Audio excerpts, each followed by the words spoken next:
ভারত বাংলাদেশ সীমান্তের শিবরামপুর গ্রামে পরিদর্শনে এলেন বালুরঘাটের বিজেপি বিধায়ক অশোক কুমার লাহিড়ী। প্রথমে স্থানীয় মানুষের সঙ্গে কথা বলেন তিনি, পরে বিএসএফ আধিকারিকদের সঙ্গে কথা বলেন। প্রসঙ্গত, গত দিন তিনেক আগে শিবরামপুর সীমান্তে কাঁটাতারের বেড়া দেওয়া নিয়ে বিজিবি বাধা দেয়। এরপর দুই দেশের সীমান্তরক্ষী বাহিনীর ফ্ল্যাগ মিটিং হলেও বেড়া দেওয়ার কাজ বন্ধ রয়েছে।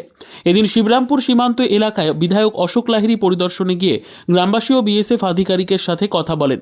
অশোক লাহিড়ী বলেন, ভারত সরকারের গৃহীত নীতি অনুযায়ী কাঁটাতারের বেড়া দেওয়া প্রক্রিয়া সম্পূর্ণ করতে হবে, চোরাচালান বন্ধ করতে হবে।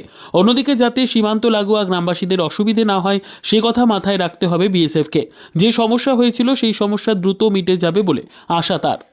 আপনারা জানেন যে বাংলাদেশে রাজনৈতিক পরিস্থিতি উত্তাল, তার জন্যে আমার এই বিধানসভা কেন্দ্র, এখানে গ্রামবাসীরা রয়েছেন, এরা কেমন আছেন কী আছে সেটা জানার জন্য।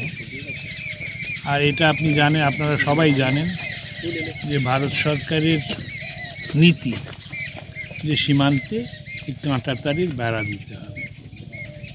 এই কাঁটাতারের বেড়া নিয়ে আমরা শুনেছি যে নাকি এখানে কিছু গণ্ডগোল হয়েছে। শিবরামপুরে একটা আদিবাসী পাড়া আছে, ওখানে কিছুটা ওই 600 মিটার মতো একটা সোজা বানালে ওরকম হতো, কিন্তু গ্রামটাকে যদি ভেতরে নিতে হয় কাঁটাতারের, তাহলে ওর দূরত্ব বেড়ে যায় 900 কিছু মিটার।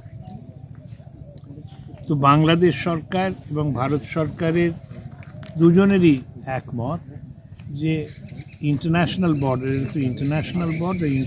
বর্ডারে 150 মিটারের মধ্যে কোনো কনস্ট্রাকশন করা যাবে না। তো এই গ্রামটিকে নেওয়ার জন্য যে ওই একটু ঘুরিয়ে করা হয়েছে, তাতে কোনো কোনো জায়গায় 150 মিটারের একটু কম হয়ে গেছে।